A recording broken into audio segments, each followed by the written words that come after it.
महाकुंभ 144 वर्षों के बाद पुनः प्रयागराज के पवित्र तट पर सनातन एकता और एकजुटता का विराट संगम के प्रतीक महाकुंभ का शुभारंभ हो चुका है। जिस तीर्थ में आप जा रहे हैं उस तीर्थ का महत्व पता होने पर आप वहां सच्ची निष्ठा और भक्ति भाव से जाएंगे तो आपको उसका पुण्य फल कई गुना अधिक प्राप्त होगा, साथ ही मानसिक संतुष्टि का अनुभव होगा। तो आइए जानते हैं इसका महत्व। अश्वमेघ सहस्त्राणि वाजपेय शतानि च लक्ष्य प्रदक्षिणा भूमि कुंभ स्नान तत्फलम। 100 अश्वमेघ उससे भी अधिक वाजपेय यज्ञ करते हैं और 1 लाख पृथ्वी की परिक्रमा करते हैं। इन सभी का पुण्य फल जो प्राप्त होगा वही फल आपको कुंभ स्नान से मिल जाएगा। महाकुंभ का योग 144 वर्षों के बाद आता है जो कि अभी चल रहा है, और अगला महाकुंभ अब इस महाकुंभ के 144 वर्षों के बाद 2169 ईस्वी में होगा। इसलिए यह महाकुंभ दुर्लभ भी है और बहुत खास भी। वास्तव में महाकुंभ 12 पूर्ण कुंभ के पूरा होने के बाद होता है और एक पूर्ण कुंभ 12 वर्षों में एक बार आता है, और 12 महाकुंभ को पूरा होने में 144 वर्ष लगते हैं। तब इस प्रकार के महाकुंभ का संयोग बनता है। जिस संयोग के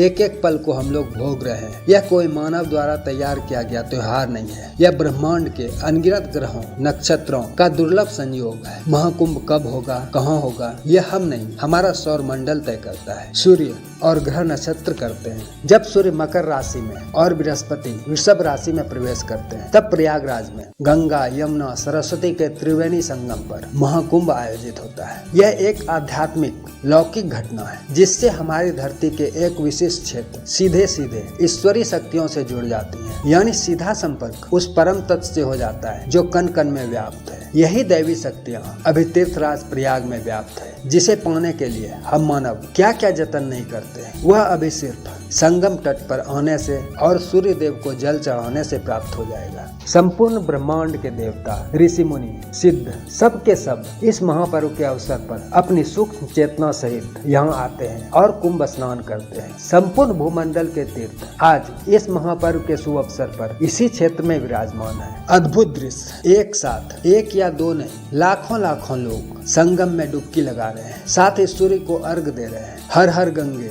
हर हर महादेव का प्रचंड जय घोष, यही तो महाकुंभ का चमत्कार है। और यह तो सिर्फ झलकियां हुई। महाकुंभ है क्या तो इसे शब्दों में व्यक्त कर पाना संभव ही नहीं है। यह एक अनुभव है, आनंद है जो स्वयं अनुभूत कर सकते हैं पर व्यक्त नहीं कर सकते। अकल्पनीय अविश्वसनीय दृश्य महाकुंभ में ही दिखता है। इस महोत्सव का शुभारंभ तब होता है जब 13 अखाड़ों के 15 लाख साधु संत संगम की पवित्र धरा पर पांव रखते हैं और 500 से भी ज्यादा अघोरी नागा साधु इसमें सम्मिलित होते हैं। यह वैरागी 12 वर्षों बाद हिमालय की गुफाओं घने वन पर्वतों की चोटियों से अपनी महासमाधि तोड़कर हमें दर्शन का पुण्य लाभ प्रदान करते हैं। अगर इन महात्माओं के दर्शन का पुण्य महाकुंभ में नहीं कमाया तो शायद कभी न कमा पाए, क्योंकि ये महायोगी अपने पर्वतों पर वापस लौट गए तो इनको हमारे बीच लाने की शक्ति सूर्य और बृहस्पति के सिवाय किसी और में नहीं है। ब्रह्म मुहूर्त में लाखों साधु संतों का अमृत स्नान ढोल नगारों के साथ प्रयागराज में उनका राष्ट्रीय आगमन कोई सामान्य घटना नहीं है, एक अद्भुत अलौकिक और अविस्मरणीय अनुभव है। इसलिए आप स्वयं आकर अनुभूत करें, तभी आपको सच्चा सुख प्राप्त होगा। कुछ मिनटों का वीडियो आपको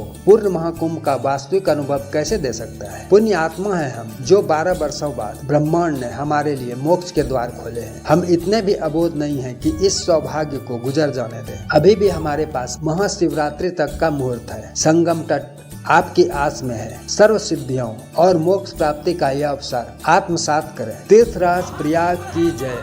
हर हर गंगे हर हर महादेव। जय सिया राम।